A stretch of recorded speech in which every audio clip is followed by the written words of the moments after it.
Hello super friends and welcome to DC TV Talk. This is the show where we talk all things Supergirl, The Flash, Legends of Tomorrow, Arrow and Black Lightning. And in today's video I'm going to be doing my entire season review of Legends of Tomorrow Season 3. So let's jump straight into it. Legends of Tomorrow Season 3 has been absolutely incredible. There have been so many interesting elements they introduced, so many awesome characters, and just ridiculous storylines that would not work on any other show except Legends of Tomorrow. And I think there are some really cool stuff that this season actually went forward with that just implemented it even higher. For example, the Time Bureau. I thought the Time Bureau were a really interesting concept. The fact that after Rip Hunter went away, he actually went away for 5 years in his time, created the Time Bureau, and it was actually, kind of like a official government type version of the Legends. I thought that was a really interesting idea. This also gave us introductions to Ava Sharp, who was a very influential character for the rest of the season, and we also got the very comedic character of Gary, who showed up every now and then and provided some great comedic moments when required. And also going back to Rip Hunter, he was of course kind of the leader of the Time Bureau, and he was fantastic. Obviously, Rip has always been a very kind of shifty character depending on where you look at him and where he's placed, but I think he had a really good job and a really good role here. He wasn't in the season as much as I'd like him to be because I really like Rip Hunter, but he was really great overall, and I really love what he had to bring with the Time Bureau. Also, in every season of Legends, we tend to get 2 new members, and that was very true with Season 3. We got Zari, who was that character who had one of the totems. She had the air totem. Obviously, she was adapted from a Shazam character. She wasn't quite the same. To be honest, she wasn't really like her at all, but she was, of course, a hacker from the future who went through a family tragedy, who was picked up by the Legends, and she actually became a very beneficial member. She was like the new mechanic of the team, and she also, like I said, has the power of the wind totem, or the air totem. So that was very cool. I really like Zari, and I think Tyler Ashe was really good in the role. And then, of course, we got Wally West, aka Kid Flash, from The Flash, coming over to Legends. And obviously, I've made quite a few videos about Wally on Legends. He was so good here. He fits so much better on Legends than he does on The Flash. He's used a lot better on Legends than he was on The Flash, and I hope he sticks around for Season 4 because he is so good, and he's so much better here than he would be on The Flash. Now, the main storyline of Legends this season focused around time anachronisms, which were kind of these... they were very similar to time aberrations from Season 2, except they were basically things that were displaced from time. And that was obviously causing ripples in the timeline, and basically all these anachronisms, the more that were caused, were actually breaking this demonic being out of his so-called cage, and that was of course Malice, who I'll get onto in a minute. But I think the whole time anachronisms thing was very cool, but it was just, again, a very similar thing to what we got with time aberrations last season in Legends of Tomorrow. So it's just kind of like another thing for the Legends to chase down, to give us kind of like, problems every week to solve.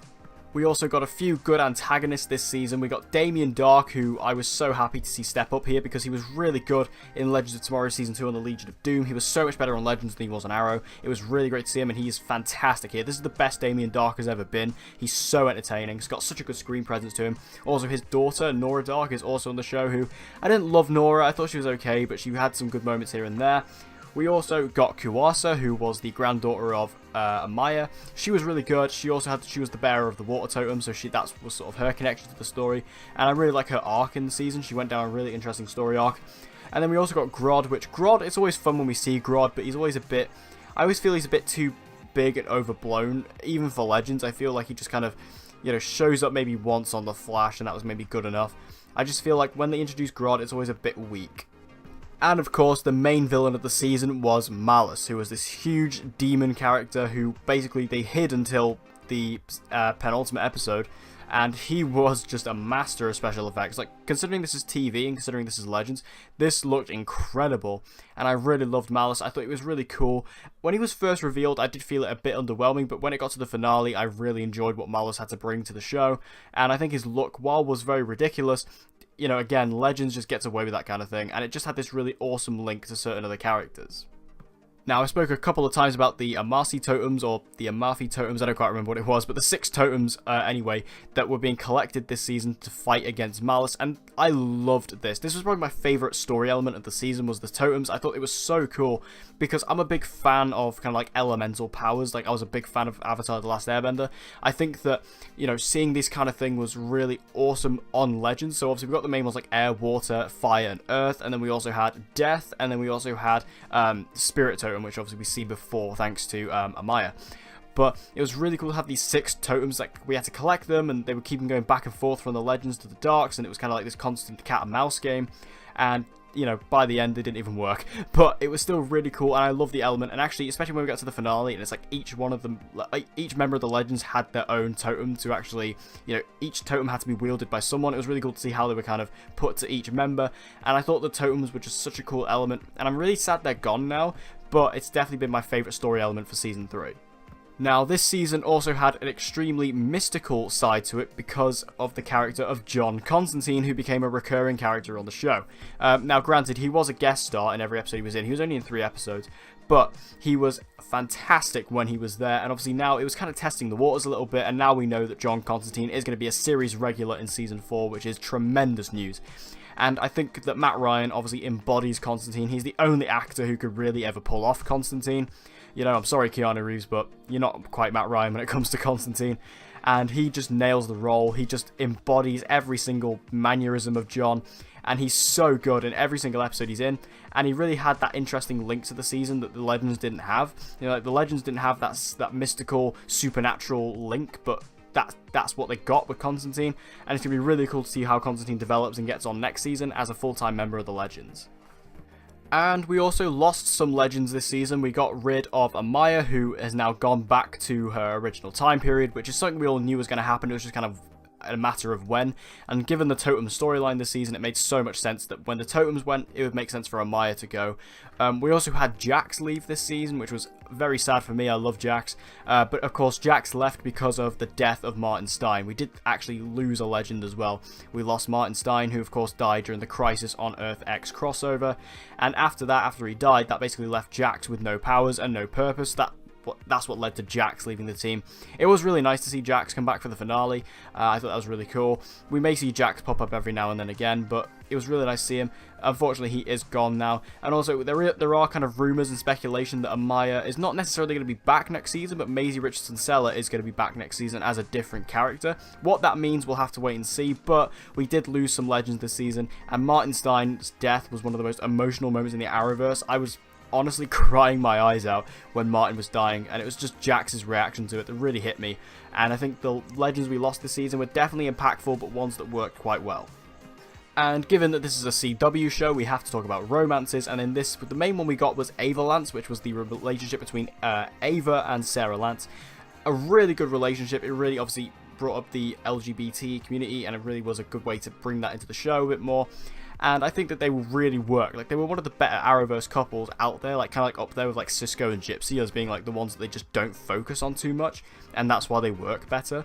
And I really like these two characters, so to get them together was really nice. And also we know that Ava Sharp is also going to be a series regular next season, so we should be getting plenty more of that come season 4. Also, that finale was just amazing. Like, I've watched it 3 times. It's so exciting. It's got so much going on. Obviously, we had all those characters come back, like Jax and Helena Troy, who was so good in it. We had all the totems, the big final battle, and of course, we had the legendary character known as Bebo, who has been a recurring joke this season. He been brought in episode 9, he showed up again, and then he's come in the finale. And it was the big final fight against Malice was Bebo versus Malice, which I think was the best thing any of us could possibly ask for. And again, only a thing that Legends could get away with doing. And overall, that finale just perfectly represents everything Legends stands for, and that's why it was incredible. Overall, Legends of Tomorrow Season 3 is not only the best season of Legends, but probably one of the best seasons in the Arrowverse period. Like, this season was just knocking it out of the park every single week. Like, I don't think there was a real weak episode this season. The only one I really thought was weak was episode 2. But, you know, that was episode 2, and it was way gone, you know, we're way past that now, and I barely even remember it. So it's just, you know, I think that this season was so good. I thought season 2 was amazing. I didn't think they were going to be able to top season 2, but they did with season 3, and that was just all the credit goes to them and the team behind Legends, because I didn't think they were going to do it, but they did.